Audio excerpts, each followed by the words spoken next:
Napakalamig ng simoy ng hangin, kahit pa nasa loob ako ng air-conditioned na simbahan. Pero hindi iyon ang dahilan kung bakit nanginginig ang mga kamay ko.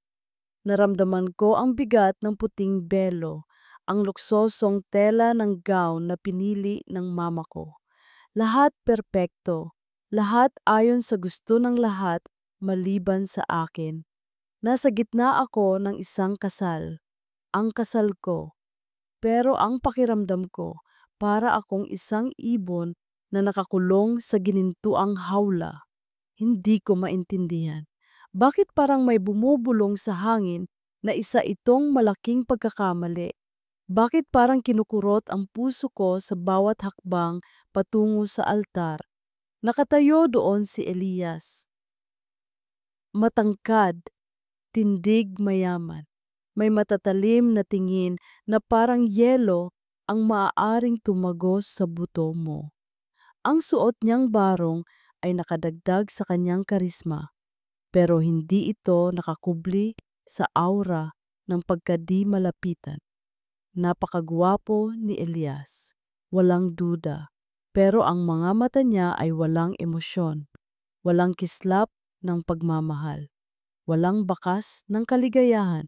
Tiningnan niya lang ako, isang walang laman na tingin na bumalot sa akin, nagpaparamdam na isa lang akong bagay na naroroon para kumpletuhin ang isang seremonya. Napakasakit. Pinalapit ako ng aking ama sa kanya, nagkatitigan kami sandali. Umaasa ako na kahit isang maliit na ngiti, isang kahit na anong senyales na kinikilala niya ako bilang kanyang magiging asawa. Wala. Tinalikuran niya ako, bahagyang gumalaw upang harapin ang pari. Pakiramdam ko, tumigil ang mundo. Huminga ako ng malalim, pilit pinakalma ang sarili. Dahlia, bulong ng aking ama, puno ng babala. Napilitan akong tumayo sa tabi niya. Ang braso ko ay halos hindi dumikit sa kanyang bisig. Hindi ko naramdaman ang init ng balat niya. Tila may pader na nakapagitan sa amin. At sa tingin ko, siya ang gumawa nito. Ang buong seremonya ay tila isang malabong panaginip. Ang mga salita ng pari, ang mga panata, ang pagpapalit ng singsing, napakabigat ng singsing sa daliri ko. Parang naglalaman ng lahat ng inaasahan, lahat ng sakripisyo. Ang oo niya ay maikli, malinaw at parang robot. Walang emosyon. Ang sa akin naman ay lumabas na isang mahinang bulong, halos hindi marinig. Maaari mo nang halikan ang nobya, sabi ng pare. Nag-angat ako ng tingin kay Elias. Nakita ko ang pag-aatubili sa mga mata niya. Tinalikuran niya ako, hinarap ang pari at ang mga bisita bago muling bumaling sa akin.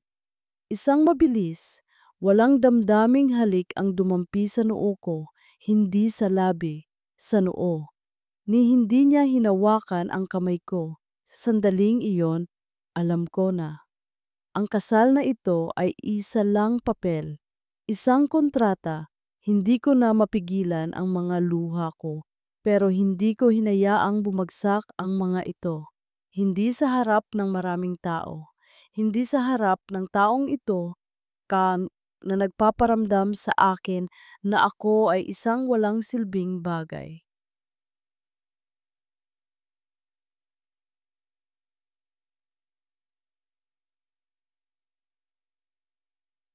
Pagdating sa malaking bahay nila, bahay na namin ngayon, parang may malamig na simoy ng hangin na sumalubong sa akin.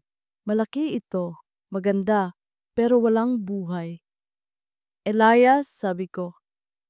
Nang pasok kami sa master's bedroom, pinili ko ito, ang may pinakamalaking espasyo, hoping na baka sakaling magkasya kami doon. May mga rules tayo, Dahlia, anya, nang hindi man lang ako tinitingnan. Busy siya sa paghahanap ng kung ano sa loob ng aparador. Rules? Oo, ang silid na ito ay para sa iyo. Sa guest room ako matutulog. Walang anumang paglampas sa mga hangganan.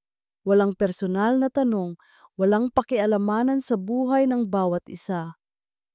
Pakiramdam ko, may libo-libong karayom na tumusok sa puso ko. Pinilit kong magpakatatag. Elias, kasal tayo. Isang kasunduan. Walang kasama doon ang pagmamahal. O ang intimasya. Ang kailangan lang natin ay magpakita sa publiko na isa tayong masayang mag-asawa para sa pamilya, para sa negosyo. Yun lang. Tumingin ako sa kanya, nagbabakasakali na makakita ng kahit kaunting bakas ng pag-aalinlangan, ng panlilinlang. Pero wala. Ang mga mata niya ay parang dalawang itim na bato. Paano? Paano kung gusto ko ng higit pa? Tanong ko, halos pabulong. Hinarap niya ako. Ang tingin niya ay nakapako sa akin, walang kakurap-kurap. Kung gusto mo ng higit pa, hindi ako ang tamang tao para sa iyo, Dahlia. Tinalikuran niya ako, lumabas ng silid, naiwan akong mag-isa sa gitna ng malaking kwarto. Ang puting gown ko ay parang isang mabigat na tanikala. Hindi ako nakapagsalita. Ang mga luha ko ay tuluyang bumagsak, malakas na bumuhos.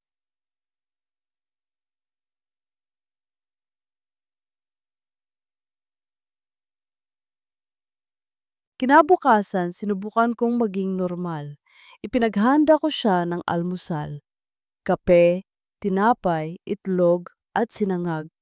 Gusto kong ipakita na kahit ano pa man ang sinabi niya, handa akong maging asawa niya. Magandang umaga. Pati ko nang umupo siya sa mesa.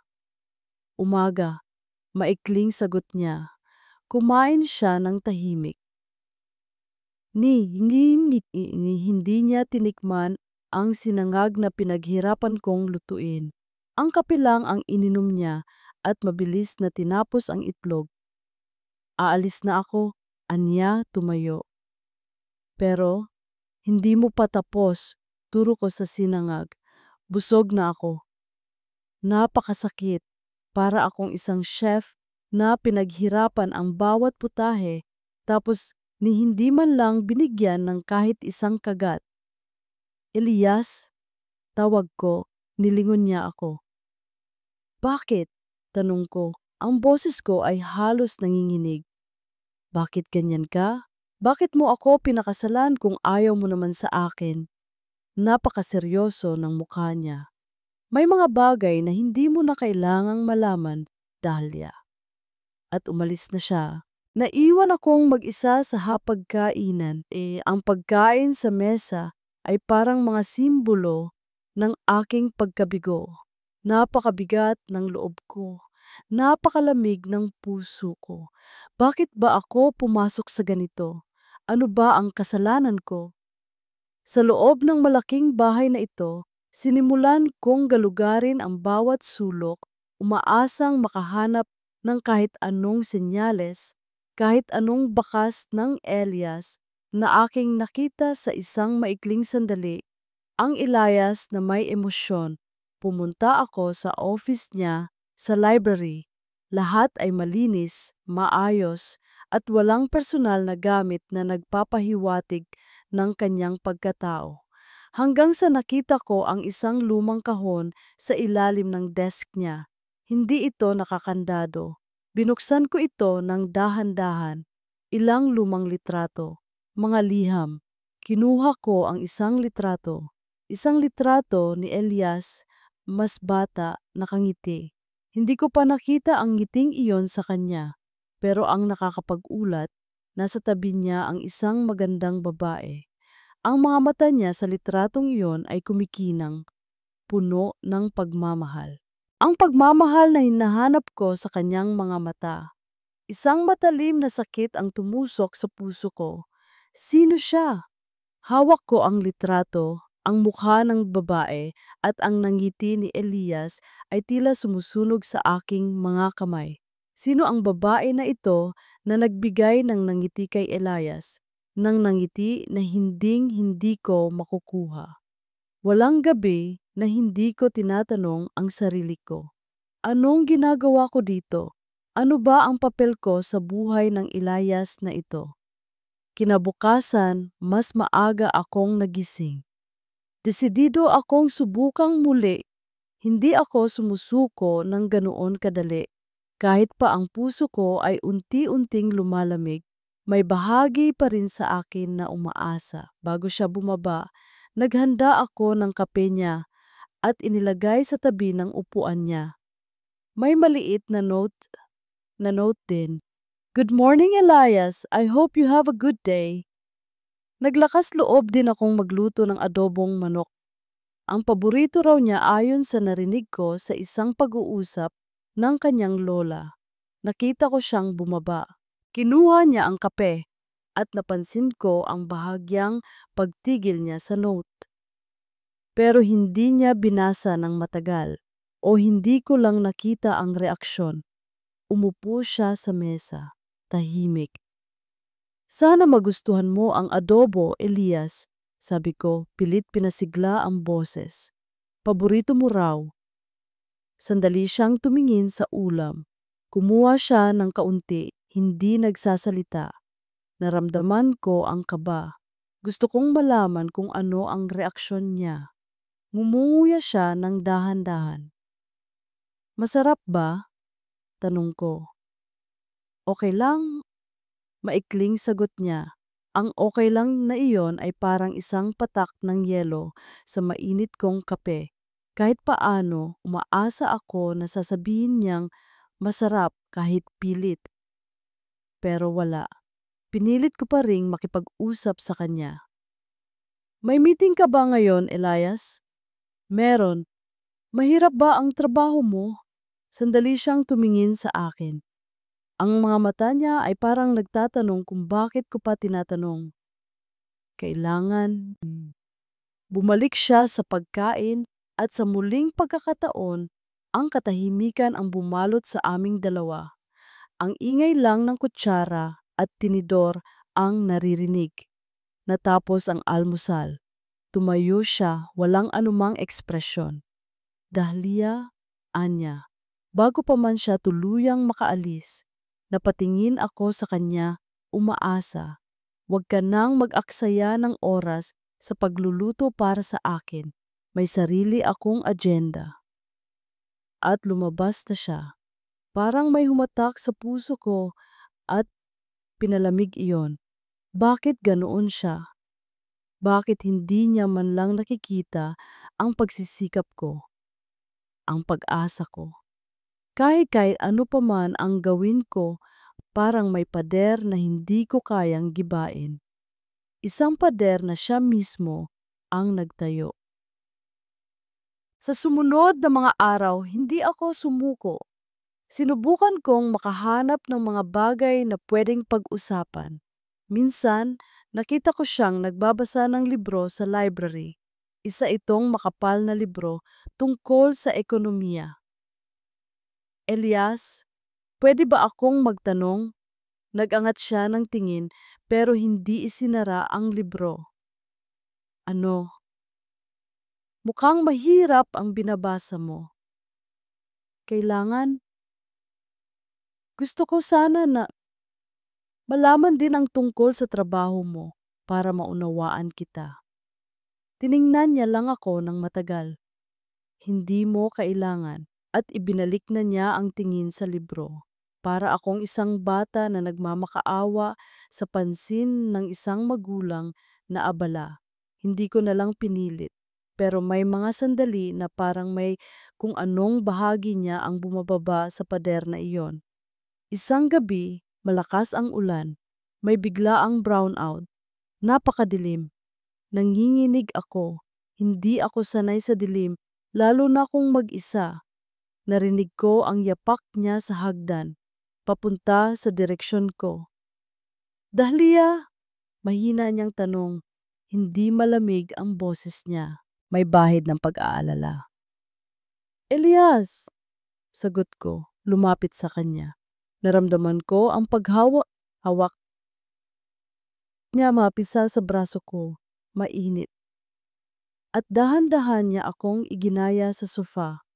Huwag kang matakot, anya ang boses niya ay malalim at nagbibigay ng kapanatagan. Nakita ko siyang kinuha ang emergency lamp. Binuksan niya ito at bahagyang luminaw ang paligid. May flashlight ba dito? Tanong ko. Napatayo siya. Ako na ang kukuha. Umalis siya saglit. Naiwan akong mag-isa muli. Ang init ng kamay niya ay tila nakabakas pa rin sa braso ko. Pagbalik niya, may dala siyang isang malaking flashlight. Inilagay niya sa tabi ko. Okay ka na ba? Tanong niya. Tumango ako. Salamat, Elias. Sandali siyang tumitig sa akin. Ang mga mata niya ay may kung anong emosyon na hindi ko mabasa. Hindi ito ang walang emosyong tingin na madalas niyang ibigay. May bahid ng kalungkutan, pag-aalala, napakasakit ng dibdib ko nang makita ko ang biglang pagbabago ng tingin niya. Para siyang nakakita ng multo. Ang mga mata niya ay lumayo sa akin at muling bumalik ang malamig na tingin. Wala iyon, sagot niya at umalis na siya pabalik sa guest room. Naiwan ako muli sa dilim, ang emergency lamp lang ang tangi kong kasama. Pero ngayon, may iba na akong iniisip. Hindi siya ganap na walang puso. May bahagi siya na marunong mag-alala. Pero bakit niya iyon tinatago? Bakit parang may takot sa kanyang mga mata nang makita niya ako ng matagal? Isang hapon, nakita ko ang phone ni Elias sa mesa. Nakalimutan niya siguro. Dahil sa kuryosidad at sa pagnanais na maunawaan siya, kinuha ko iyon. Hindi ko naman plano na buksan. Gusto ko lang ibalik sa kanya. Pero habang hawak ko iyon, may nagring. Unknown number. Kinuha ko iyon. Hello? Elias? Kailangan nating mag-usap. Hindi ko na mapigilan si Sebastian. Sinusundan ka niya. At mukhang may pinaplano siyang gawin sa babaeng kasama mo. Hindi ko alam kung sino ang kausap ko. Isang babae. Sino ka? Tanong ko. Biglang natahimik ang kabilang linya. Sino ka? Bakit ikaw ang sumagot? Asawa ako ni Elias. Sagot ko, matigas ang boses. Asawa? Tila nagulat ang babae. Hindi, kailangan kong makausap si Elias. Nasaan siya? Bago pa ako makasagot, may narinig akong sigaw mula sa kabilang linya. Hindi ko ito maipapaliwanag sa iyo. Pero delikado ka, miss. Delikado kayo pareho. Sabihin mo kay Elias, pumunta siya sa lumang warehouse sa may... Kailangan niyang makita kung ano ang ginagawa ni Sebastian. At biglang naputol ang tawag. Naiwan akong nakatulala, hawak ang telepono. Delikado? Sebastian? At sa babaeng kasama mo? Ibig sabihin ba, ako iyon? Pero ang babae na iyon sa kabilang linya, sino siya? Bakit niya kailangan makausap si Elias? At bakit niya ako tinawag na delikado? Ang lahat ng tanong sa puso ko ay nagbigay daan sa isang bagong takot. Isang takot na hindi lang tungkol sa pagmamahal, kundi sa isang bagay na mas malalim at mas madilim. Hindi ko maintindihan. Bakit siya ang sumagot sa tawag? Sino ang nagbigay sa kanya ng telepono ko? Napakasakit ng dibdib ko nang marinig ko ang boses niya. Hindi siya dapat masangkot dito. Hindi siya dapat malaman ang mga bagay na ito. Ang pagtawag ng babae ay isang babala. Si Sebastian, ang aking pinsan, ay nagiging mas agresibo. At ngayon, nadawit na si Dahlia. Hindi ko pwedeng hayaan. Mabilis akong nagmaneho pabalik ng bahay Ang puso ko ay kumakabog ng malakas. Nag-iisip ako ng kung ano-anong senaryo. Baka may ginawa na si Sebastian. Baka pagdating ko, naabutan ko si Dahlia na nakaupo sa sala, hawak pa rin ang telepono ko. Ang mukha ay putlang-putla. "Sino ang kausap mo?" Tanong ko. Kalmado ang boses, pero sa loob ko ay kumukulo na. Nagulat siya nang makita ako. "Elias, kailangan kong ipaliwanag. May tumawag sa iyo, isang babae. Sinabi niya na delikado raw ako. At ikaw, at si Sebastian, ang lumang warehouse." Doon na ako kumilos. Hindi ko na pinatapos ang paliwanag niya. "Anong sinabi niya?" Tanong ko, lumapit sa kanya. "Anong sabi niya tungkol sa warehouse?" Halata ang takot sa mga mata niya. Hindi ko maintindihan, pero parang totoo ang babala niya. "Manatili ka dito, huwag kang aalis. Huwag kang makikipag-usap sa kahit sino," utos ko. "Pero Elias, sino ang babae na iyon? Bakit niya alam ang tungkol kay Sebastian?" Hindi ako sumagot. Walang oras. Tumakbo ako palabas ng bahay, sumakay sa kotse, at mabilis na nagmaneho papunta sa lumang warehouse na alam ko na pagmamay-ari ng isang kumpanya ni Sebastian. Ang galit at pag-aalala ay naghalo sa dibdib ko. Pilit kong kinakalma ang sarili. Kailangan kong mag-isip ng malinaw. Ang tanging layunin ko ay protektahan si Dahlia, si Lyra. Nang dahil sa akin nangyari ang trahedya, hindi ko kayang ulitin yon.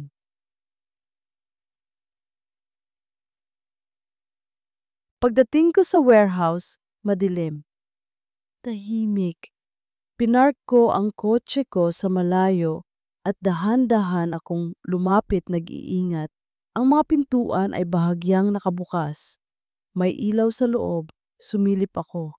Nakita ko si Sebastian at kasama niya ang babaeng tumawag kanina, Elena. Nakita ko rin si Dahlia. Nakatali, nakatakip ang bibig. Ang mga mata niya ay puno ng takot. Tumigil ang mundo ko. Ang galit na naramdaman ko ay walang kapantay. Paano niya nagawa ito? Si Dahlia ang babaeng walang alam sa gulo na ito. "Nakakasawa ka na, Elena," narinig kong sabi ni Sebastian. "Akala mo, hindi ko malalaman ang pagtataksil mo, ang pakikipagsabwatan mo kay Elias? Huwag mong saktan si Dahlia." Sigaw ni Elena.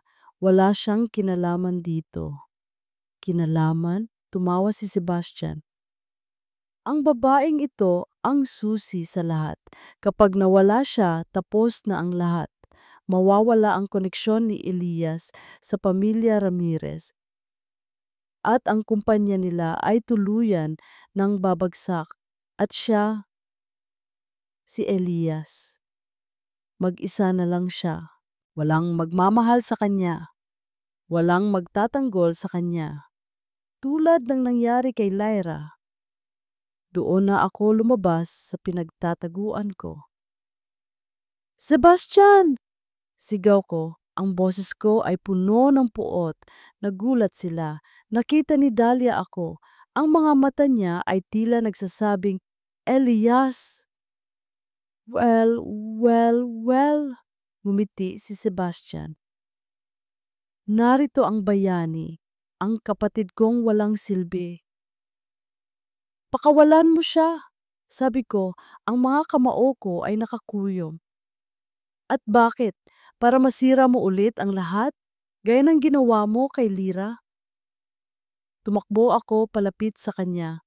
Sinuntok ko siya ng malakas at tumilapon siya. Mabilis akong lumapit kay Dahlia. Sinubukang kalagan ang tali. "Elias, mag-ingat ka," bulong ni Dahlia habang lumalapit na si Sebastian may hawak na bakal. "Huwag kang gagalaw, Elias," sigaw ni Elena. Hinarap ko si Sebastian. Nagpalitan kami ng suntok. Ang galit sa loob ko ay parang apoy na sumusunog. Hindi ko pwedeng hayaan na may mangyari ulit na masama dahil sa akin. Narinig ko ang pag-iyak ni Dahlia. Mas lalo akong nagalit. Sa huling suntok, natumba si Sebastian.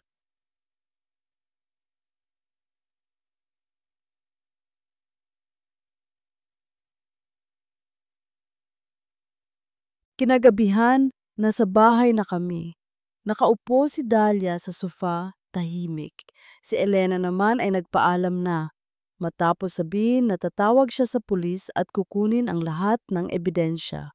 Lumapit ako kay Dahlia. Ang katawan ko ay masakit, may mga pasa. Ayos ka lang ba? Tanong ko. Nag-angat siya ng tingin sa akin. Ang mga mata niya ay basa pa rin. Elias, bulong niya. Umupo ako sa tabi niya pero may distansya pa rin sa pagitan namin. Salamat, sabi niya. Salamat sa pagliligtas sa akin. Hindi ako sumagot. Bakit? Tanong niya. Bakit ganoon siya? At sino ang Elena na iyon? Bakit niya sinabi ang mga bagay tungkol kay Lyra? Nag-isip ako, hindi ko pwedeng sabihin sa kanya ang buong katotohanan. Mas delikado siya kapag nalaman niya ang lahat. May mga bagay na ginagawa si Sebastian na labag sa batas.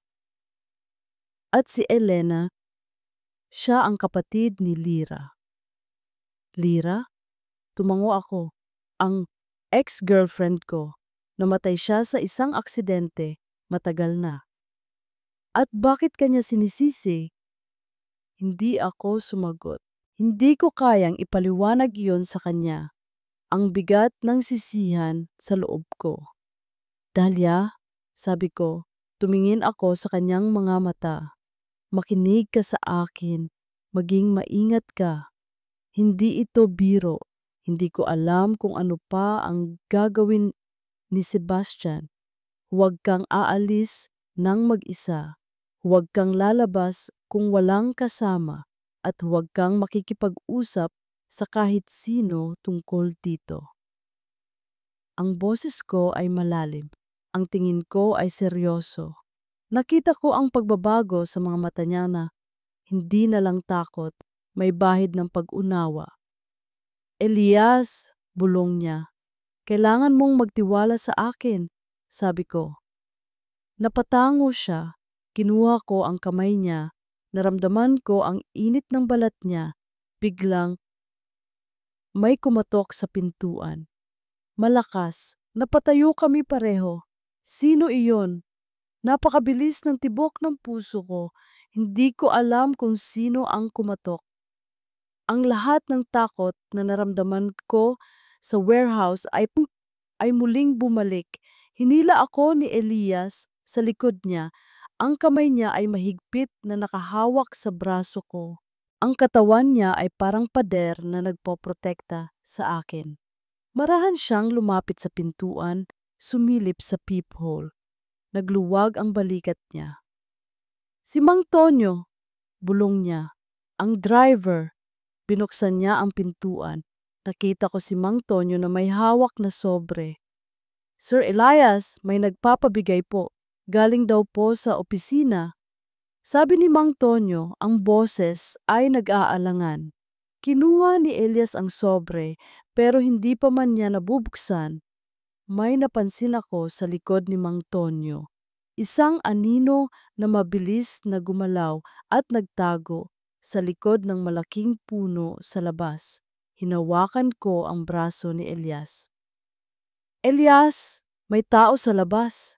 Nag-angat siya ng tingin at mabilis na sumilip sa labas. Ngunit huli na. Wala na akong nakita. Baka guni-guni mo lang, Dahlia, sabi niya. Pero may pag-aalala sa mga mata niya. Pero nakita ko talaga. Pilit ko. Binuksan ni Elias ang sobre. May laman itong litrato.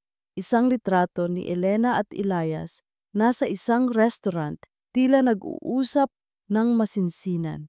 Sa ilalim ng litrato may nakasulat, "Hindi mo ba napapansin, Dahlia, may iba na sa buhay ng asawa mo.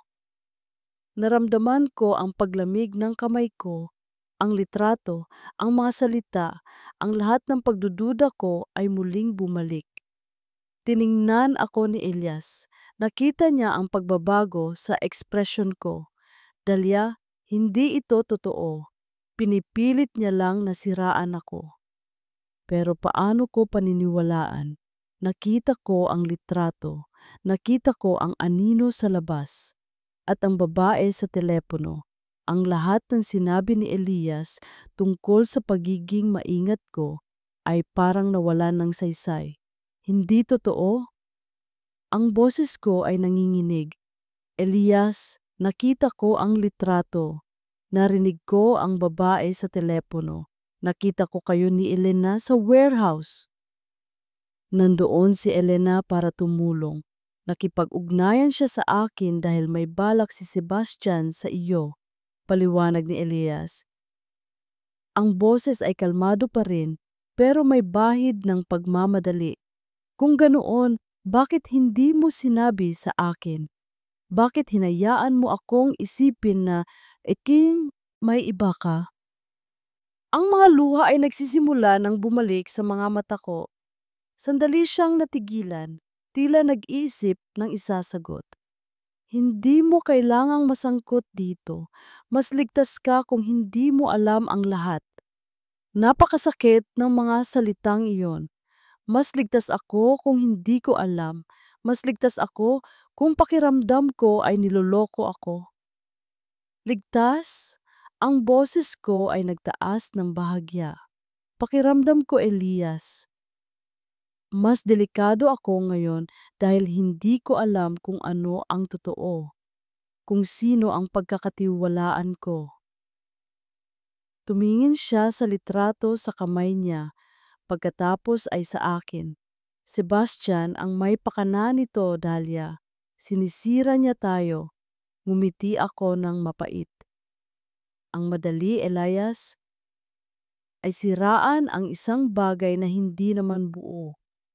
Mula pa lang sa simula, alam ko na kung gaano kahina ang kasal na ito. Huminga siya ng malalim. Dahlia, kailangan mo akong pagkatiwalaan. Pero paano? Paano ko siya pagkakatiwalaan kung ang dami niyang itinatago?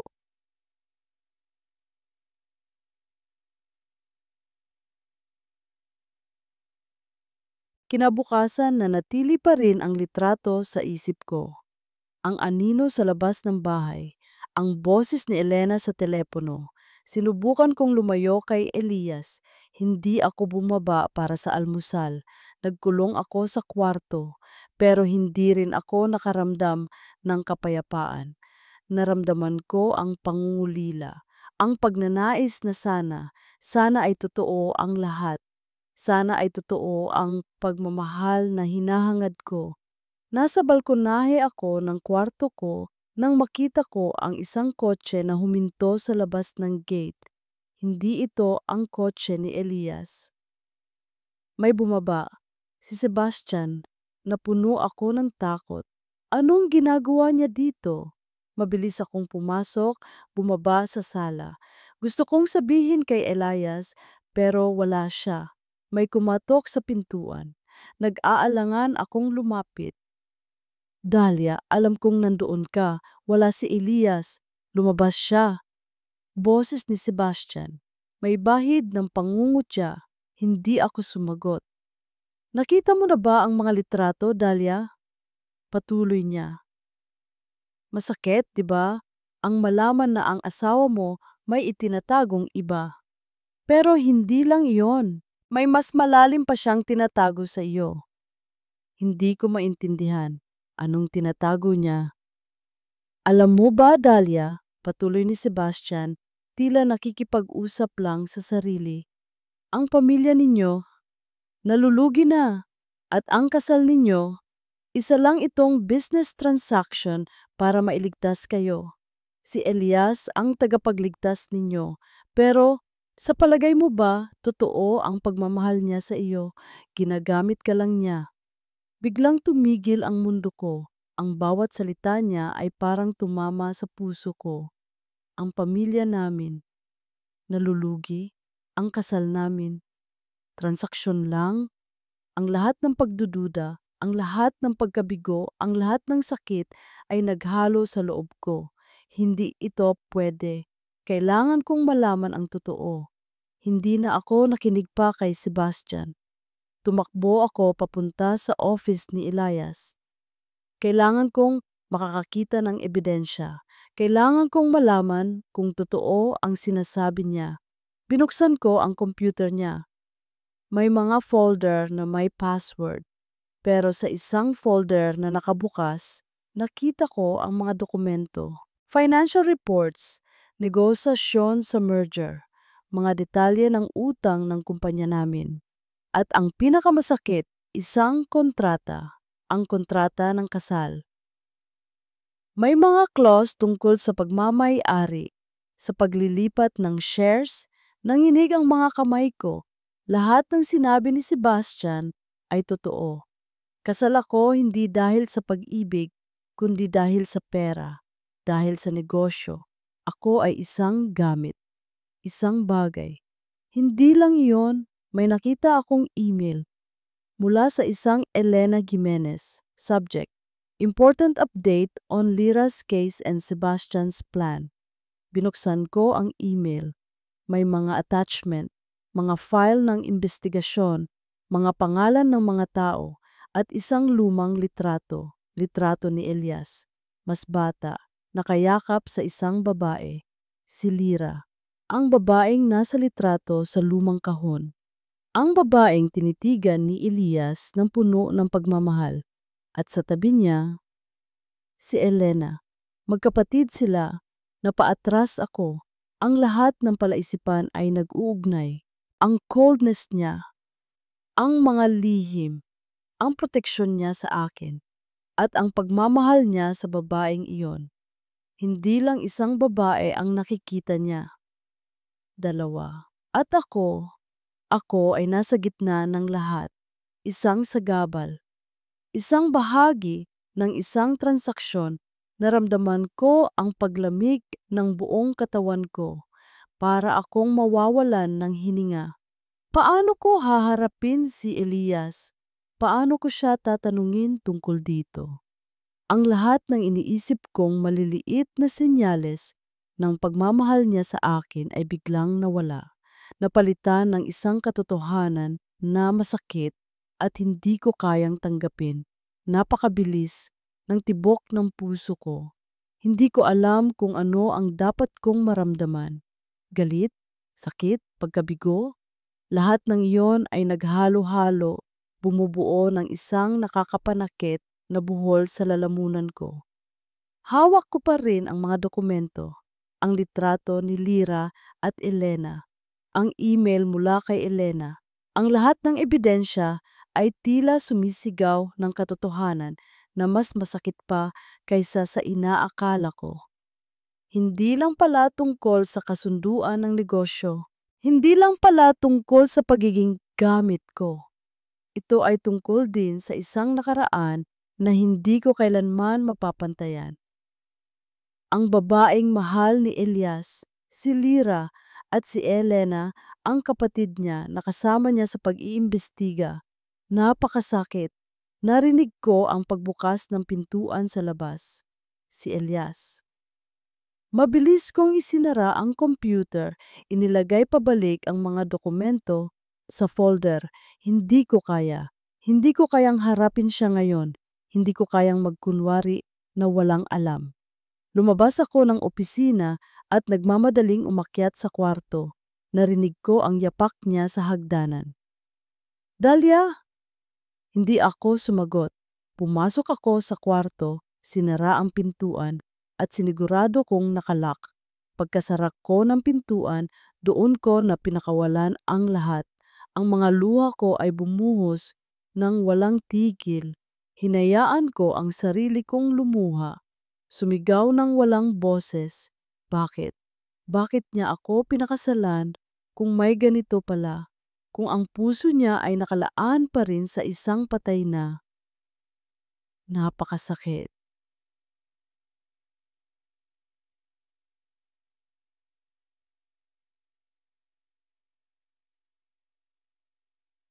Kumatok si Elias sa pintuan. Dalia, buksan mo. Kailangan nating mag-usap. Hindi ako kumibo. Dalia, alam kong nakita mo ang mga papeles sa office. Patuloy niya. Ang boses niya ay kalmado pa rin, pero may bahid ng pag-aalala. Hindi ko kaya. Dalia, pakiusap. Makinig ka sa akin. Hindi iyan ang iniisip mo. Pero ano pa ba ang iniisip ko, Elias? Ang lahat ay malinaw. Ang lahat ay nakasulat. Ang coldness niya, ang proteksyon niya, ang lahat ay isang malaking kasinungalingan, isang malaking palabas. Para saan? Para mailigtas ang kumpanya ko? Para matapos ang paghihiganti niya kay Sebastian? Napakasakit. Napaupo ako sa sahig. Ang likod ko ay nakasandal sa pintuan. Ilang minuto ang lumipas. Narinig ko ang pagbuntong hininga niya. Sige, Dalia, hindi kita pipilitin, pero sana ay pakinggan mo ako mamaya. Pagkatapos, narinig ko ang mga yapak niya na papalayo. Mas lalo akong umiyak. Lumabas ako ng kwarto ng madilim na. Ang tiyan ko ay kumakalam, pero wala akong ganang kumain. Bumaba ako sa sala. Nakita ko si Elias na nakaupo sa sofa, umiinom ng kape. Tahimik. Ang ilaw sa sala ay bahagyang nakabukas. Umupo ako sa kabilang sofa, malayo sa kanya. Kumain ka na ba? Tanong niya, hindi ako tinitingnan. Hindi ako sumagot. Naghanda ako ng pagkain sa kusina. Patuloy niya. Elias, sabi ko, ang boses ko ay nanginginig. Kailangan nating mag-usap. Nag-angat siya ng tingin sa akin. Ang mga mata niya ay mapula. Tila galing din sa pagpupuyat. Okay, Anya. Ano ang gusto mong malaman? Ang lahat, sagot ko. Ang lahat ng tinatago mo sa akin. Tungkol sa pamilya namin, sa kumpanya, tungkol kay Lyra at kay Elena. Huminga siya ng malalim. Tungkol sa kumpanya ninyo, totoo. Nalulugi kayo. Ang kasal natin isang paraan para makatulong ako, para iligtas ang kumpanya ninyo mula kay Sebastian. Ang bawat salita niya ay parang tumusok sa puso ko. Kaya pala. At si Lyra? Tanong ko. Sino siya sa'yo? Si Lyra. Siya ang mahal ko. Sabi niya, direkta, walang pag-aatubili. Naramdaman ko ang pagbagsak ng puso ko sa sahig. Namatay siya sa isang aksidente at pakiramdam ko, ako ang may kasalanan. Patuloy niya. Ang boses niya ay malungkot, puno ng sakit. At si Elena? Kapatid siya ni Lyra. Kasama ko siya sa pag-iimbestiga sa pagkamatay ni Lyra at ang pagkakasangkot ni Sebastian doon. Si Sebastian ang kalaban, Dahlia. Siya ang gustong sumira sa akin, sa pamilya mo, sa lahat. Kaya pala, ginagamit mo ako. Sabi ko, ang mga luha ko ay bumagsak na. Ginagamit mo ako para sa paghihiganti mo, para sa kumpanya ko, para sa pagprotekta sa akin mula sa isang bagay na hindi ko naman alam. Hindi kita ginagamit, Dahlia. Nagtaas na siya ng boses. Pinoprotektahan kita. Ang bawat aksyon ko ay para protektahan ka mula kay Sebastian, mula sa lahat ng gulo na ito. Pero sa proseso, sinaktan mo ako, Elias. Sigaw ko, tumayo ako. Mas masakit pa kaysa sa kahit anong pwedeng gawin no ni Sebastian. Dahil pinaniwala mo ako na may pag-asa pa. Pinaniwala mo ako na may pagmamahal. Tapos, malalaman ko na lahat ay isang laro lang pala. Nakatayo ako, nakaharap sa kanya, ang mga luha ay umaagos sa mukha ko. Elias, hindi ko na kaya. Tumingin siya sa akin. Ang mga mata niya ay puno ng sakit, pero hindi siya umimik. Hindi ko na kaya na magkunwari. Hindi ko na kaya na maniwala sa isang pagmamahal na alam kong hindi kailanman magiging totoo. Hindi ko na kaya na maging bahagi ng buhay mo na puno ng lihim at kasinungalingan. Napakabigat ng loob ko. Ang lahat ng pag-asa ko ay tuluyang nawala. Huminga ako ng malalim. Aalis ako. Dahlia, hindi mo pwedeng gawin iyan, sabi niya tumayo rin. Bakit hindi? Tanong ko. Ang boses ko ay matigas. Kasi masisira ang transaksyon ninyo. Kasi hindi mo na ako magagamit. Biglang nagbago ang ekspresyon ni Elias. May kirot sa mga mata niya. Hindi ko na kaya, Elias. Ulit ko. Tapos na ako. Lumabas ako ng bahay. Tumakbo ako palabas, hindi pinapansin ang malamig na hangin, ang dilim ng gabi. Ang tanging gusto ko ay lumayo. Lumayo sa kanya. Sa lahat ng sakit, narinig ko ang boses ni Elias na tinatawag ang pangalan ko, pero hindi ako lumingon. Patuloy akong tumakbo, ang mga luha ay sumasabay sa patak ng ulan na nagsisimula ng bumuhos.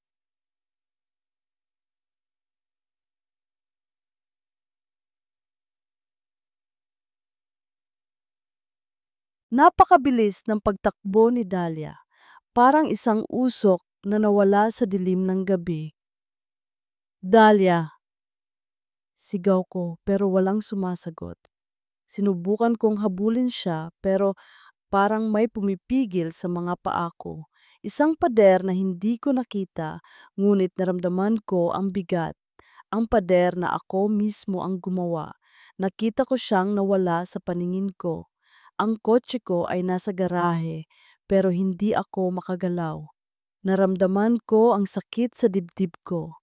Hindi lang dahil sa pisikal na pakikipag-away kay Sebastian, kundi dahil sa sakit na dulot ng mga salita ni Dahlia. Ginagamit mo ako. Hindi ko na kaya na maniwala sa isang pagmamahal na alam kong hindi kailanman magiging totoo. Napakasakit. Kung alam lang niya kung gaano ko siya kamahal, napakabigat ng loob ko. Napaupo ako sa lupa, basa ng ulan. Ang lahat ay nagbalik. Ang gabing nawala si Lyra.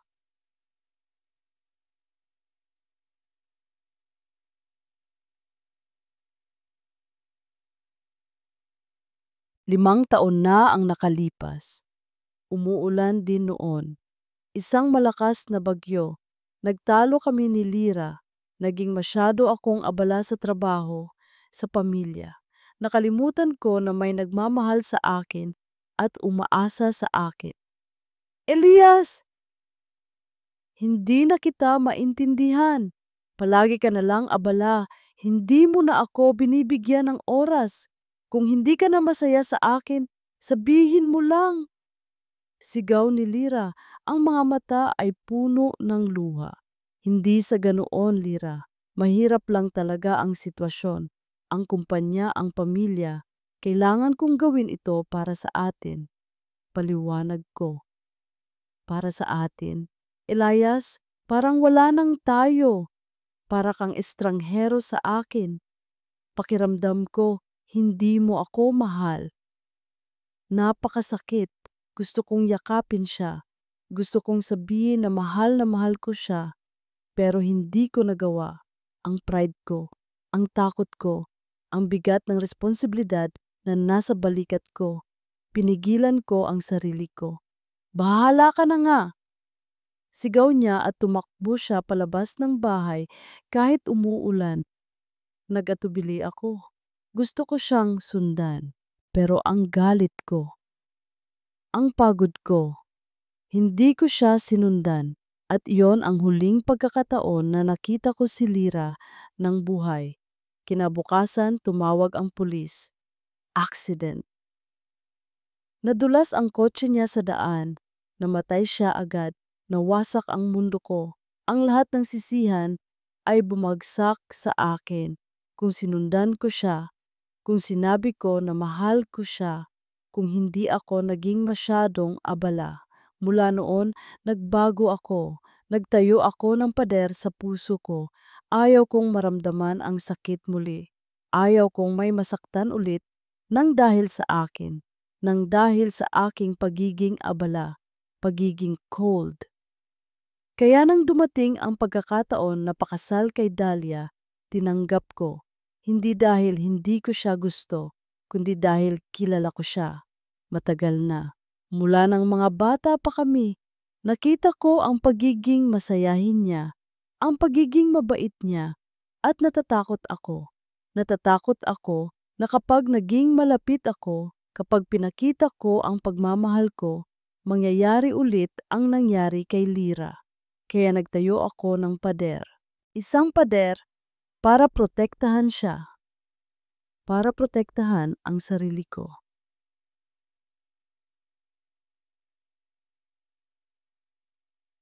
Elias, isang boses ang nagpabalik sa akin sa kasalukuyan. Si Elena. Anong ginagawa mo dito? Tanong ko. Ang boses ko ay paos. Galing ako sa presinto, binabana nila si Sebastian. Pero may bail. Makakalabas siya anumang oras, sabi ni Elena. Lumapit siya at nakita niya ang sugat ko sa labi, ang mga pasa sa mukha ko. Anong nangyari sa mukha mo? Tanong niya. Nag-away kami ni Sebastian.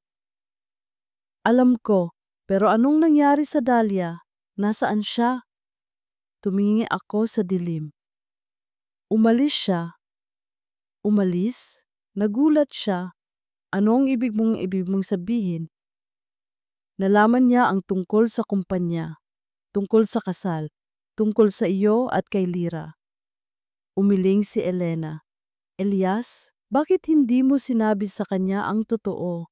Bakit hinayaan mong isipin niya na wala kang pakialam? Dahil natatakot ako, Elena. Natatakot ako na kapag naging malapit ako sa kanya, mas mapapahamak siya, tulad ni Lira. Hindi mo pwedeng ikulong ang sarili mo sa nakaraan, Elias. Kung mahal mo ang isang tao, ipaglaban mo. Harapin mo ang takot. Hindi mo pwedeng protektahan ang isang tao sa pamamagitan ng paglayo. Tama siya. Pero masyado nang huli. Biglang nagring ang telepono ko. Isang unknown number. Nag-atubili ako pero sinagot ko. Elias, isang boses na pamilyar pero puno ng pagbabanta ang narinig ko. Mayroon akong hawak na bagay na mas mahalaga sa iyo kaysa sa buhay mo, ang iyong asawa. Nasa akin si Dahlia. Kung gusto mong makita pa siyang buhay, pumunta ka sa lumang gawaan ng tela sa Tondo. Mag-isa ka. At huwag kang magsasabi sa pulis kung ayaw mong makita ang bangkay ng asawa mo sa Manila Bay. Parang may malamig na tubig na ibinuhos sa akin. Naramdaman ko ang paglamig ng buong katawan ko. Si Dahlia. Sino ka? Tanong ko. Hindi na importante kung sino ako. Ang importante na sa akin ang asawa mo. At ngayon, mararamdaman mo ang sakit na naramdaman ko. Pinatay niya ang tawag. Napatayo ako. Ang galit, ang takot. Lahat ng iyon ay naghalo sa loob ko. Sino iyon, Elias? Tanong ni Elena. Halata ang pag-aalala. Si Sebastian, sagot ko, ang boses ko ay parang yelo. Nasa kanya si Dahlia. Tumingin ako kay Elena, ang mga mata ko ay puno ng determinasyon. Hindi ko siya hahayaang masaktan. Hindi na ulit. Napakalamig ng hangin sa labas. Mas malamig pa kaysa sa puso ko. Patuloy akong tumakbo. Hindi ko alam kung saan ako pupunta. Ang bawat hakbang ay tila nagpapalayo sa akin sa lahat ng sakit na naramdaman ko. Pero habang tumatakbo ako, naramdaman ko ang paglamig ng katawan ko, ang pagod, ang gutom. Walang magawa ang mga luha ni hindi nila nabawasan ang bigat sa dibdib ko. Napaupo ako sa isang bus stop, basang-basa ng ulan, napakadilim ng paligid, at parang ang lahat ng pag-asa ay nawala. Miss, okay ka lang ba? Nag-angat ako ng tingin, isang babae na may dalang payong ang lumapit sa akin. May edad na, nakita ko ang pag-aalala sa kanyang mga mata. Hindi po. Sagot ko at tuluyang bumagsak muli ang mga luha ko. Pinaupo niya ako sa tabi niya at binigyan ako ng panyo. Halika Ija, huwag kang mag-alala, magpahinga ka muna sa bahay ko. Malapit lang dito. Nag-atubili ako, pero sa mga mata niya nakita ko ang pagiging tapat, ang pagiging mabait. Sumama ako sa kanya.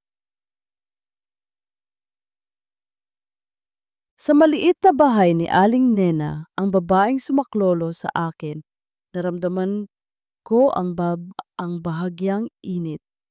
Nagtimpla siya ng mainit na kape.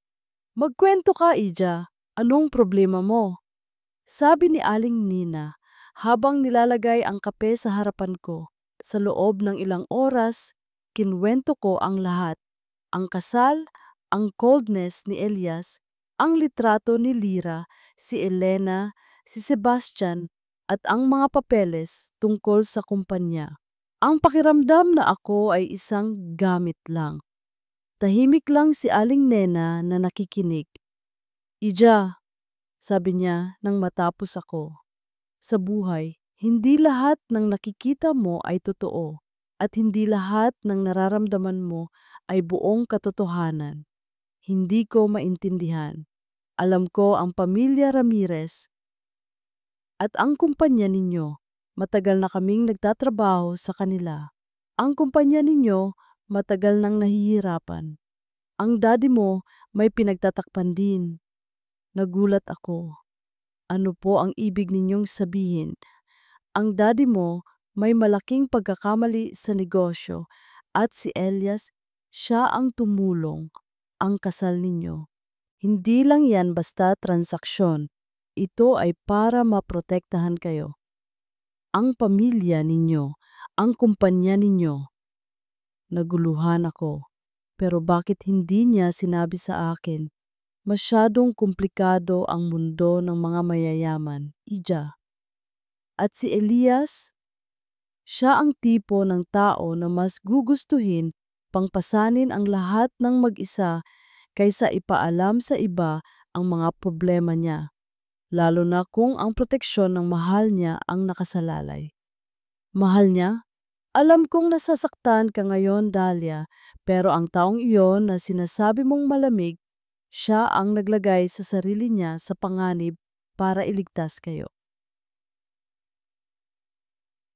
Habang nag-iisip ako sa sinabi ni Aling Nena, napansin ko ang isang lumang dyaryo na nasa mesa niya. May headline tungkol sa isang malaking issue sa kumpanya ni Sebastian at isang litrato ni Sebastian. Biglang bumilis ang tibok ng puso ko. May article din tungkol sa isang tragic accident. 5 taon na ang nakakaraan. May litrato ni Lira at isang litrato ni Elias. Binasa ko ang article.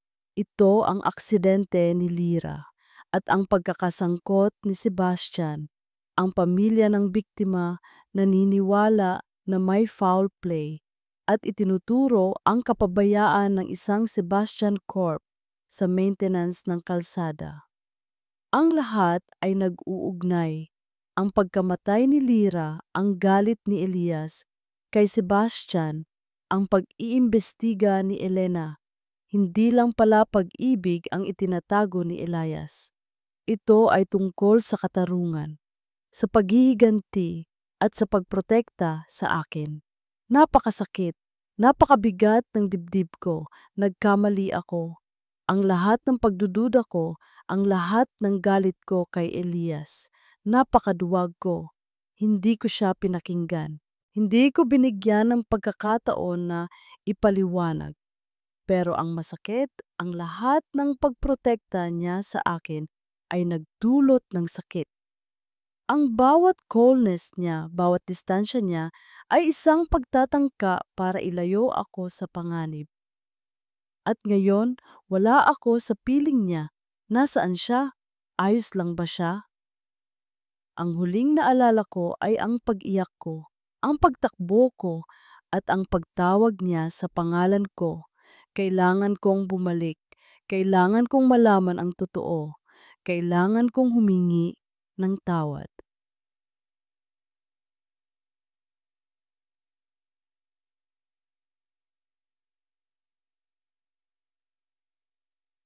Nagpaalam ako kay Aling Nena at nagpasalamat.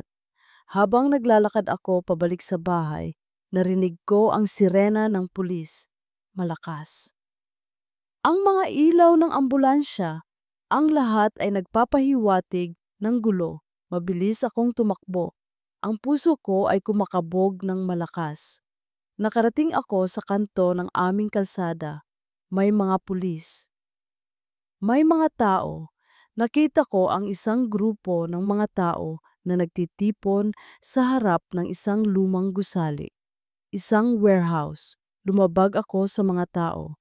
Nakita ko ang dalawang ambulansya at sa gitna ng lahat, nakita ko si Elias. Nakahandusay sa lupa. May dugo. Ang mukha niya ay putlang-putla. Elias! Sigaw ko.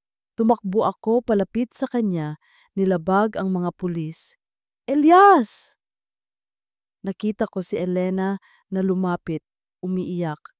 Anong nangyari? Tanong ko. Si Sebastian, sagot niya. Sinaktan niya si Elias. Dalia, kailangan nating dalhin siya sa ospital. Ngayon na. Hindi ko alam kung ano ang dapat kong maramdaman. Takot, pagsisisi, pagmamahal. Pero ang tanging alam ko, hindi ko pwedeng mawala si Elias. Hindi pa ngayon, napakasakit ng dibdib ko. Ang lahat ng takot ko ay nagkatotoo at ako ang may kasalanan. Ang sakit, ang pakiramdam ng pagbagsak, ang dilim. Pero mas masakit ang pag-iisip kay Dalia.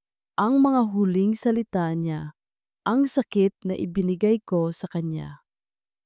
Elias, narinig ko ang boses niya, boses ni Dalia, parang musika sa gitna ng kadiliman. Sinubukan kong imulat ang mga mata ko. Masakit, ang lahat ay malabo. Naramdaman ko ang kamay niya, mahigpit na nakahawak sa akin. Elias, lumaban ka. Bulong niya, ang boses ay puno ng luha. Hindi ko pwedeng sumuko. Kailangan ko siyang protektahan. Dahan-dahan binuksan ko ang mga mata ko. Nakita ko ang mukha ni Dalia, basang-basa ng luha. Ang pag-aalala sa mga mata niya, ang takot, at ang pagmamahal. Hindi ko na pwedeng itago. Naramdaman ko ang pag-angat sa akin.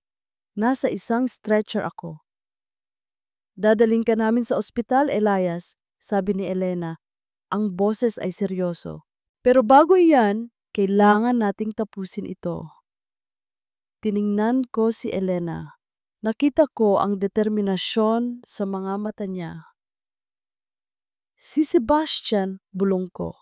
Nasa kanya ang lahat ng ebidensya.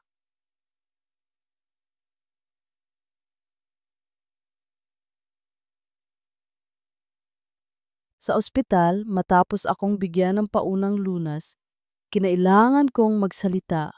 Nandoon si Dalia, tahimik. Pero ang mga mata niya ay nakatingin lang sa akin, puno ng pag-aalala. Nandoon din si Elena at ang pulis. Sino ang gumawa nito sa iyo, Sir Elias? Tanong ng pulis.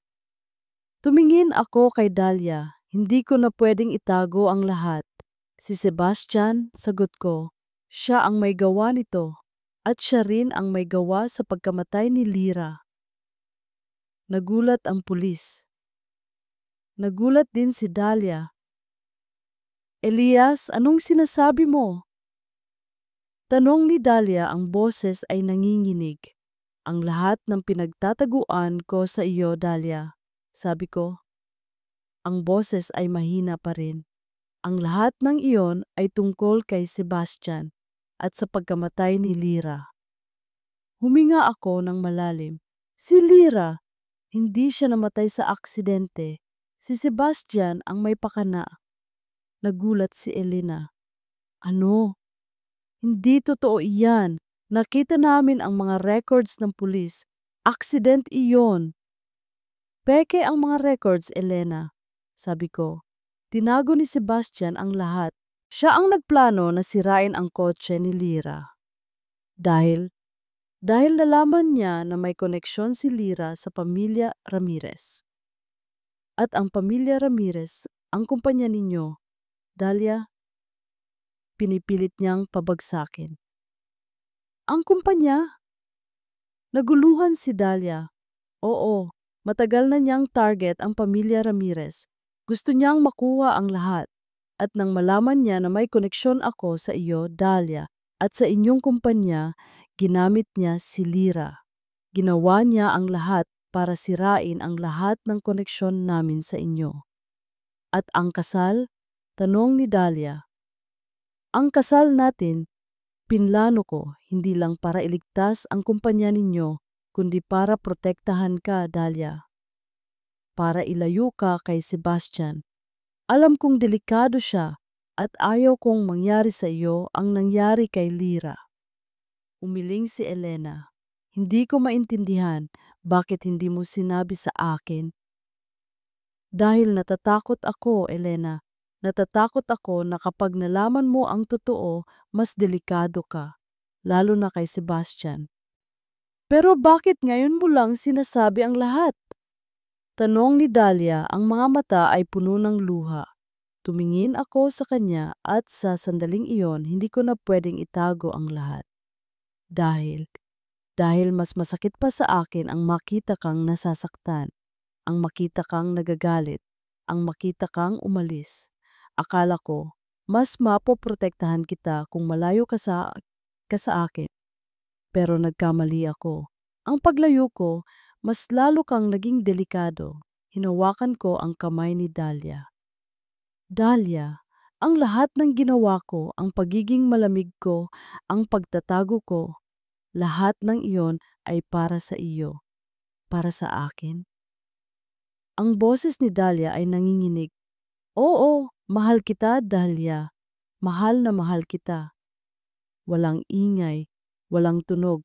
Ang mga mata ni Dalia ay lumaki. Ang mga luha ay bumuhos ng walang tigil. Tumingin siya sa akin, hindi makapaniwala. Si Elena naman ay tuluyang napaupo sa upuan, tila nagulat sa lahat ng narinig. Hindi totoo iyan, bulong ni Dalia. Hindi mo ako mahal. Totoo, Dalia. Mula pa noon, matagal na kitang mahal. Kaya nga nag-aalala ako. Kaya nga ako nasasaktan. Kaya nga ayaw kong may mangyari sa iyo. Hindi ako nagsisinungaling. Ang bawat salita ay totoo. Ang lahat ng sakit na naramdaman ko. Pero ang mga mata ni Dalia ay puno pa rin ng pagdududa. Kailangan nating hanapin si Sebastian. Kailangan nating makuha ang ebidensya. Kung hindi, lahat ng ito ay mawawalan ng saysay.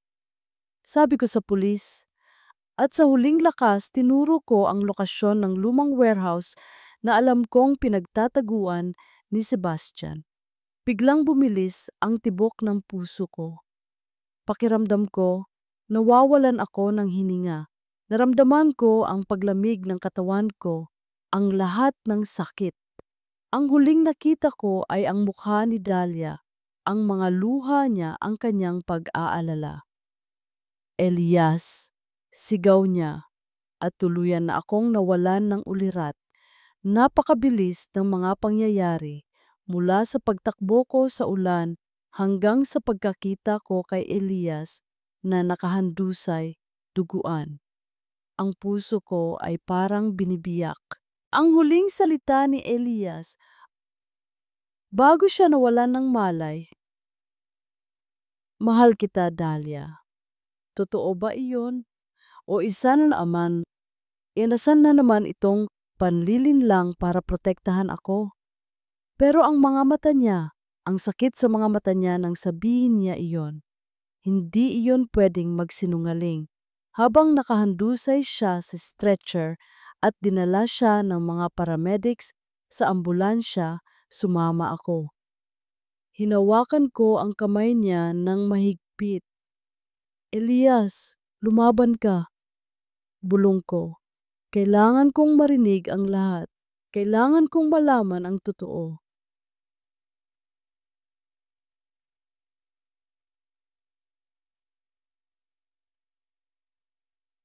Sa ospital, matapos ang ilang oras na paghihintay, sinabi ng doktor na kritikal pa rin ang kalagayan ni Elias.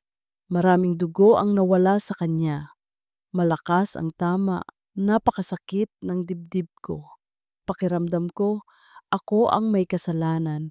Kung hindi ako umalis. Kung pinakinggan ko siya, lumapit si Elena sa akin. Ang mga mata niya ay puno din ng pag-aalala.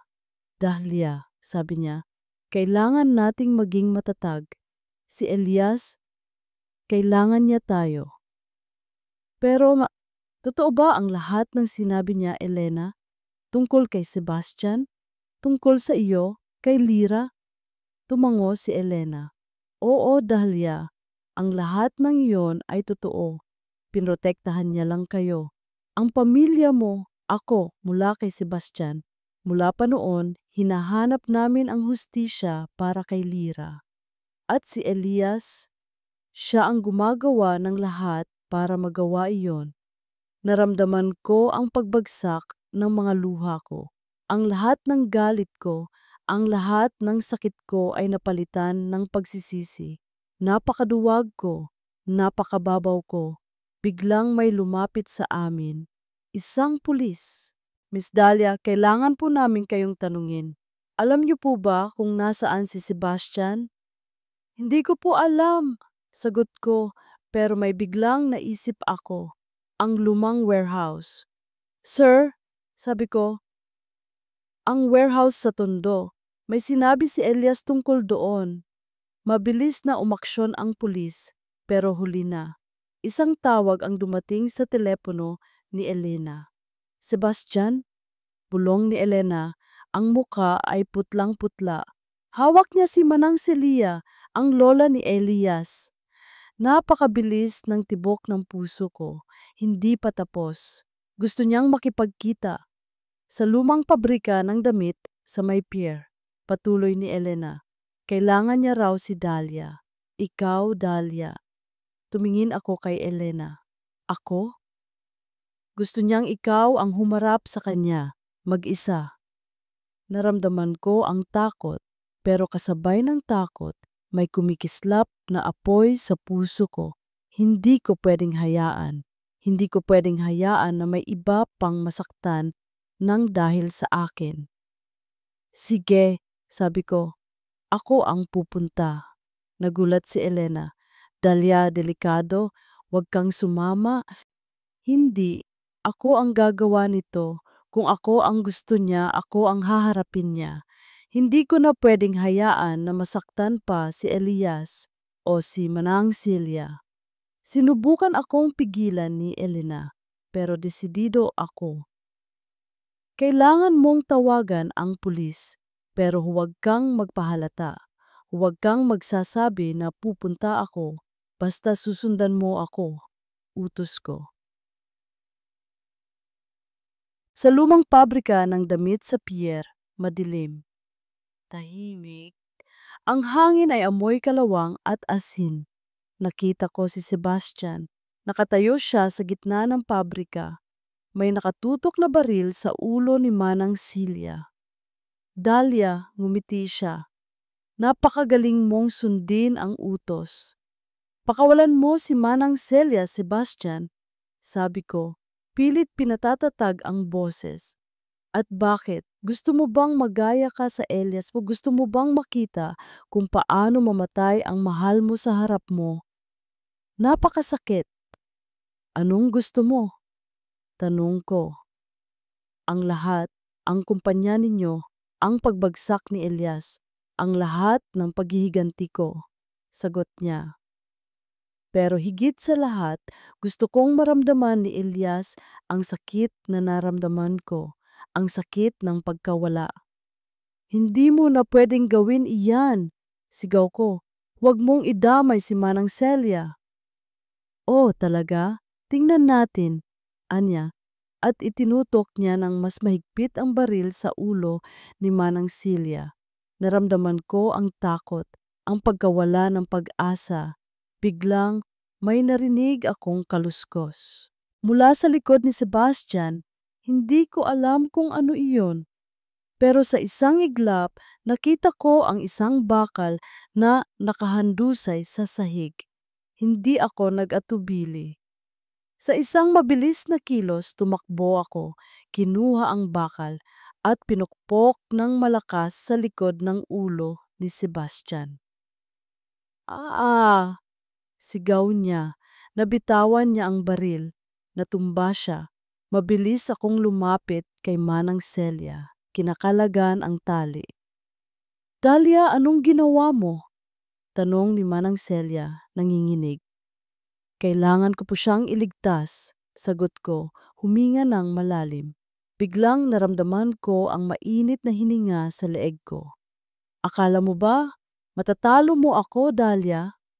Bulong ni Sebastian, ang boses ay puno ng puot. Hawak niya ako. Ang baril ay nasa kamay niya. Napakabilis ng tibok ng puso ko. Elias, bulong ko, at sa sandaling iyon, naramdaman ko ang malamig na dulo ng baril sa sentido ko. Napakadilim. Naramdaman ko ang pagkawala ng lahat, ang sakit, ang takot. Tiningnan ko si Manang Celia. Ang mga mata niya ay puno ng takot. Ang huling nakita ko ay ang mukha ni Sebastian, ang kanyang masamang ngiti at ang dulo ng baril. Ang dilim, ang sakit.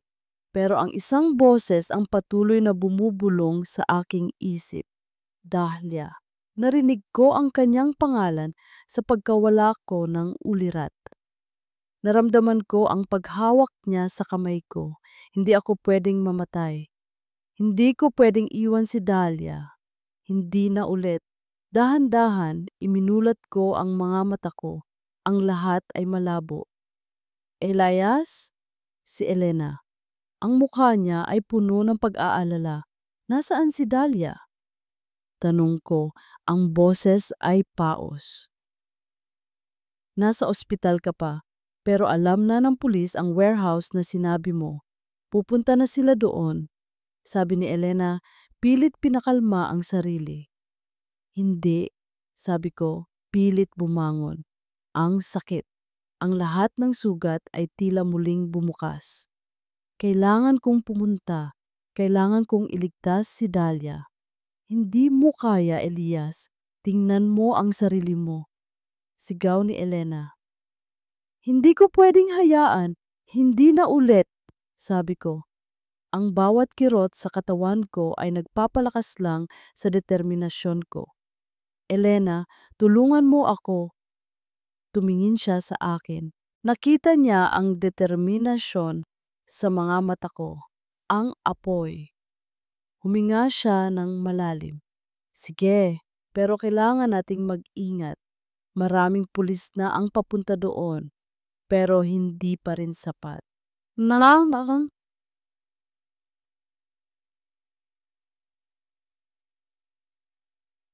Sa pagmamaneho ni Elena, naramdaman ko ang bawat galaw ng kotse. Masakit. Pero mas masakit ang pag-iisip na si Dahlia ay nasa panganib. Elias, ang pulis. May sinasabi silang pumunta ka sa pabrika ng damit sa may pier, sabi ni Elena habang kinakausap ang pulis sa telepono. Nandoon daw si Sebastian at si Manang Celia. Hindi, sigaw ko. Nandoon si Dahlia.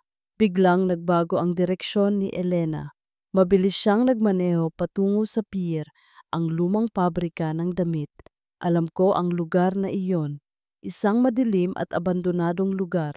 Pagdating namin, nakita ko ang mga ilaw ng pulis sa malayo, pero hindi pa sila nakakarating sa mismong pabrika.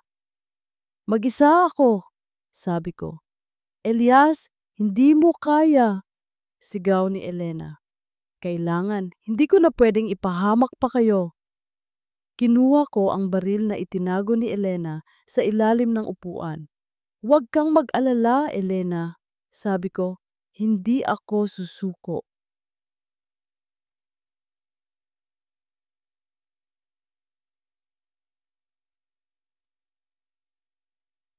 Sa loob ng pabrika, madilim. Ang amoy ng kalawang. Narinig ko ang sigaw, boses ni Dahlia. Dahlia! Napakabilis ng tibok ng puso ko. Nakita ko siya, hawak ni Sebastian. Ang baril ay nasa sentido niya. Elias! Ngumiti si Sebastian. Narito ang bayani. Nakita ko si Manang Silya, nakatali pa rin. Ang mukha niya ay puno ng takot. Pakawalan mo sila, Sebastian, sabi ko. Ang baril ay nakatutok sa kanya. At bakit? Para masira mo ulit ang lahat? Hindi mo na magagawa iyon, Elias, anya. Tapos na ang laro. Hindi mo ako matatalo, gaya ng hindi mo pagkatalo sa akin noon nang mamatay si Lira. Hindi ka mananalo, Sebastian, sabi ko. Ang lahat ng kasinungalingan mo ay mabubunyag na. Biglang, may narinig akong sigaw mula sa likod ni Sebastian. Si Manang Celia, nakalagay na ang tali sa kamay niya. Dahil si Dahlia, hindi niya hahayaang mangyari iyon. Sigaw ni Manang Celia at itinapon niya ang isang bote sa ulo ni Sebastian. Nagulat si Sebastian. Nabitawan niya ang baril. Mabilis akong kumilos. Tumakbo ako palapit sa kanya. Sinuntok ko siya ng malakas. Natumba siya. Hinawakan ko ang baril at itinutok sa kanya. Tapos na ang laro mo, Sebastian, sabi ko. Biglang may pumasok. Ang pulis! Nakita nila ang lahat. Si Sebastian na nakahandusay, si Dahlia, si Manang Celia. Sebastian Reyes, under arrest ka, sabi ng pulis. Hindi siya makakilos. Ang kanyang masamang ngiti ay nawala. Lumingon ako kay Dahlia. Nakita ko ang pag-aalala sa mga mata niya. Elias, tumakbo siya palapit sa akin. Niyakap ko siya ng mahigpit. Ayos ka lang ba? Tanong ko. Tumango siya. Ayos lang ako, pero ikaw, marami kang sugat. Wala iyon, sagot ko. Ang mahalaga, ligtas ka. Tumingin ako sa kanya. Ang mga luha niya, ang mga mata niya, hindi ko na pwedeng itago. Dahlia, bulong ko, mahal na mahal kita. Ngumiti siya, isang ngiti na puno ng sakit, pag-asa at pagmamahal. Mahal din kita, Elias, bulong niya. Napakasarap marinig ang mga salitang iyon. Pero biglang naramdaman ko ang pagkahilo. Ang lahat ng sakit sa katawan ko. Hindi ko na kaya. Ang huling nakita ko ay ang mukha ni Dahlia, ang kanyang ngingiti at ang kanyang pagmamahal. Elias, sigaw niya at muli nawalan ako ng ulirat. Napakadilim, napakalamig.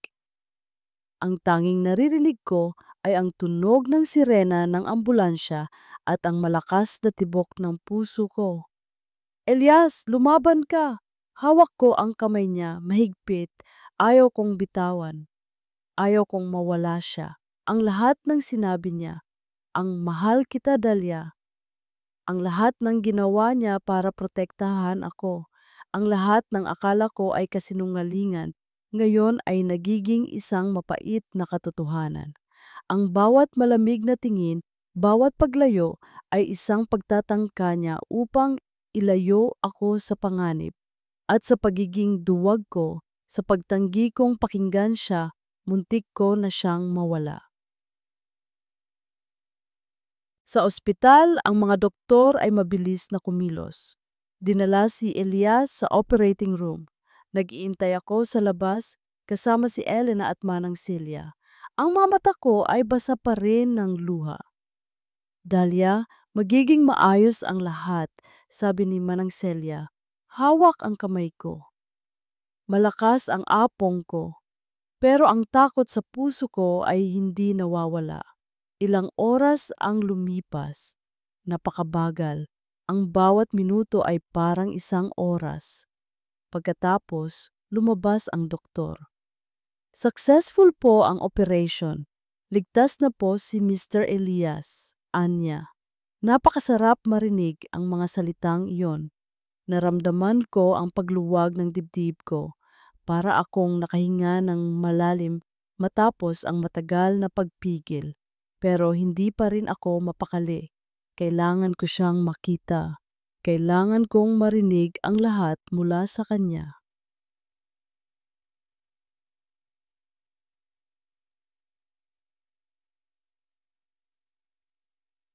Pinayagan akong pumasok sa kwarto niya. Nakita ko si Elias na nakahiga sa kama, maputla. Maraming benda sa katawan. Ang kanyang muka ay payapa. Umalis si Elena at Manang Celia para bigyan kami ng espasyo. Lumapit ako sa kanya. Hinawakan ko ang kamay niya. Napakalamig. Elias, bulong ko. Dahan-dahan, iminulat niya ang mga mata niya. Nakita niya ako at ngumiti. Isang mahina pero totoo na ngiti. Dahlia, bulong niya. Napakasakit ng dibdib ko. Bakit mo ako mahal? Tanong ko, ang mga luha ay bumuhos muli. Bakit mo ginawa ang lahat ng ito? Kahit na masakit sa iyo.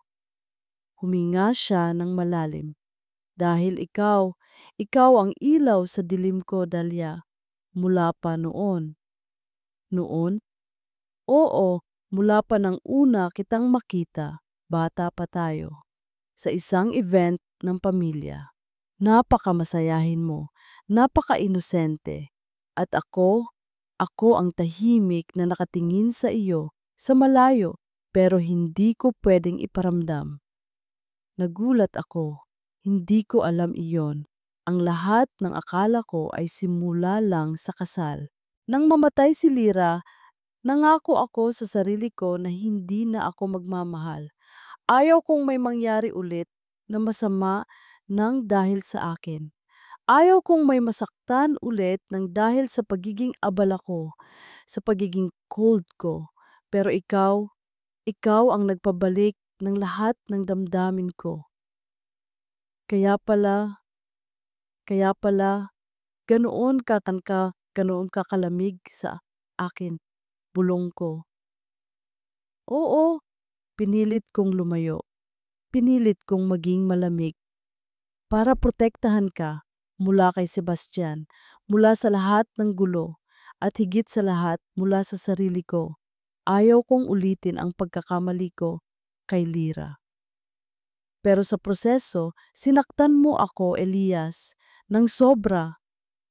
Alam ko, sabi niya, ang mga mata niya ay puno ng pagsisisi. At napakasakit ang makita kang umiiyak, ang makita kang nasasaktan, ang makita kang lumalayo. Mas masakit pa kaysa sa lahat ng sugat ko. Hinawakan niya ang kamay ko ng mahigpit. Dahlia, hindi ako karapat-dapat sa iyo. Ang lahat ng kasinungalingan ko, ang lahat ng pagtatago ko. Umiling ako. Hindi, Elias. Hindi ka karapat-dapat sa akin kung hindi ako karapat-dapat sa iyo. Ako ang naghinala. Ako ang hindi naniwala. Ako ang hindi nakinig. Niyakap ko siya ng mahigpit, pilit iniiwasan ang mga sugat niya. Ang mga luha ko ay dumaloy sa balikat niya. Patawarin mo ako, Elias, bulong ko. Patawarin mo ako sa lahat ng sinabi ko, sa lahat ng pagdududa ko. Walang kailangan patawarin, Dahlia, bulong niya. Ang lahat ng iyon ay bahagi ng kwento natin, ng pagsubok natin. Tumingin ako sa kanya. Ang mga mata niya ay puno ng pagmamahal. Totoo, walang pagtatago. Elias, sabi ko, mahal na mahal kita. Ngumiti siya. Ang kanyang ngiti ay parang araw na sumisikat matapos ang matagal na bagyo. Mahal na mahal din kita, Dahlia, bulong niya. Kahit kailan. At ngayon ipinapangako ko, wala nang anumang sikreto sa pagitan natin. Huminga ako ng malalim.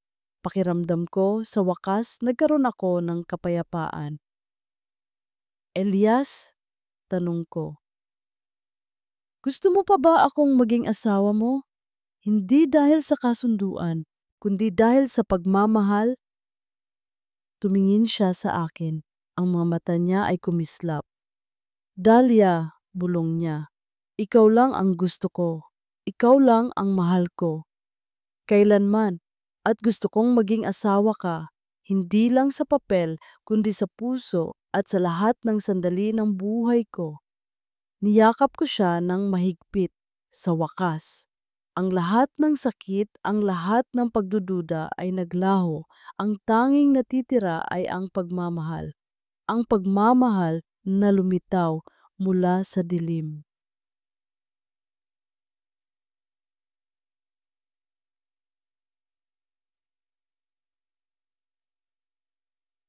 Napakasarap sa pakiramdam na magising. Hindi dahil sa sikat ng araw na tumatama sa mukha ko, kundi dahil sa init ng bisig na nakayakap sa akin. Nilingon ko si Elias. Nakangiti siya. Hindi na ang malamig na ngiti na nakasanayan ko noon, kundi isang ngiti na puno ng pagmamahal at kapayapaan. Magandang umaga, mahal, bulong niya. Magandang umaga rin, sagot ko at hinalikan ko siya sa labi. Isang halik na puno ng pag-ibig, pagtanggap at pag-asa.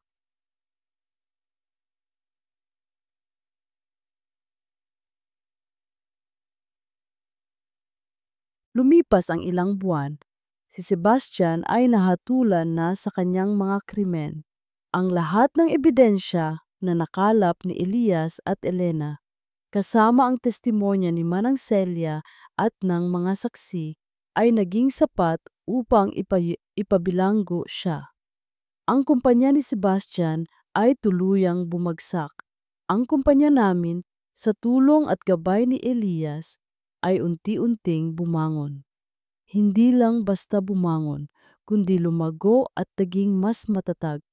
Naging mas bukas kami sa mga operasyon at natuto kami mula sa mga pagkakamali. Si Elena ay naging bahagi na ng aming pamilya. Naging matalik kong kaibigan at kapatid na rin. Nagtatrabaho siya ngayon sa kumpanya ni Elias at magkasama silang nagsisikap para sa kanilang mga bagong proyekto at kami ni Elias. Ang dating kasal na walang puso ay naging isang tahanan na puno ng pagmamahal. Hindi na siya malamig, hindi na siya malayo. Sa bawat gabi, nag-uusap kami, nagkwekwentuhan, nagbabahagi ng mga pangarap. Sa bawat umaga, siya ang unang bumabangon para ipagtimpla ako ng kape. At ako naman nagluluto ng almusal. Walang na kaming sikreto. Ang lahat ay bukas. Ang lahat ay tapa. Natuto akong maging matapang. Natuto akong ipaglaban ang pagmamahal ko.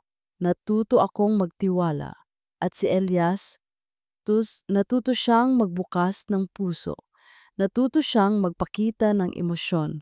Natuto siyang maging mahina. At doon, natagpuan niya ang tunay na lakas.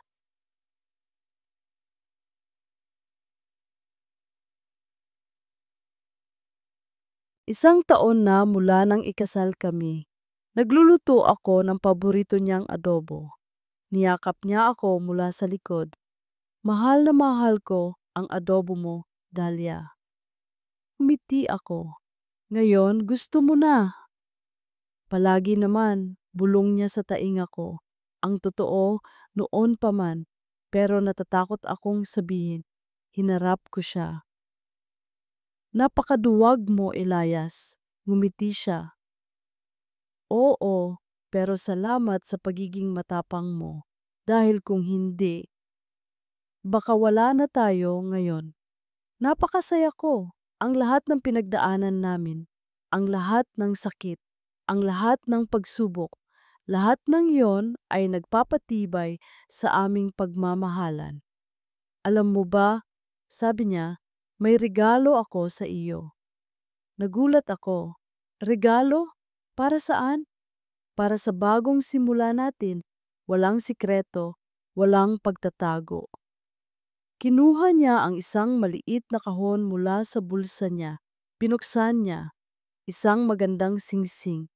Hindi na ang dating singsing na parang kontrata, kundi isang singsing na may malaking brilyante. At sa loob nito, nakaukit ang mga pangalan namin. Dahlia, sabi niya, lumuhod siya. Hindi na dahil sa obligasyon, hindi na dahil sa kasunduan, kundi dahil sa pagmamahal. Dahil mahal na mahal kita, gusto kong ulitin ang panata ko sa iyo, hindi bilang isang kontrata, kundi bilang isang pangako ng pagmamahalan. Napaiyak ako. Elias, bulong ko. Oo. Sinuot niya ang singsing sa daliri ko. Napakasarap sa pakiramdam, hindi na mabigat, kundi magaan at puno ng pag-asa. Tumayo siya at niyakap niya ako ng mahigpit. Hinalikan niya ako mahaba. Ang sikat ng araw ay tumatagos sa bintana ng kusina, nagpapailaw sa aming dalawa. Ang bawat pagsubok, ang bawat sakit, ang bawat lihim ay naging bahagi ng aming paglalakbay. Isang paglalakbay na nagpatunay na ang tunay na pag-ibig ay hindi lamang tungkol sa unang tingin, kundi sa pagpili na manatili, umunawa at protektahan ang isa't isa sa bawat pagsubok. At sa wakas, sa bagong araw na sumisikat, nahanap namin ang aming sarili at ang aming pag-ibig. Mahal kita, Dahlia, ang madita. Mahal na mahal.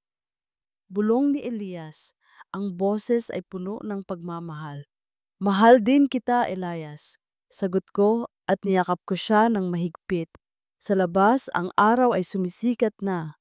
Isang bagong simula. Isang bagong pag-ibig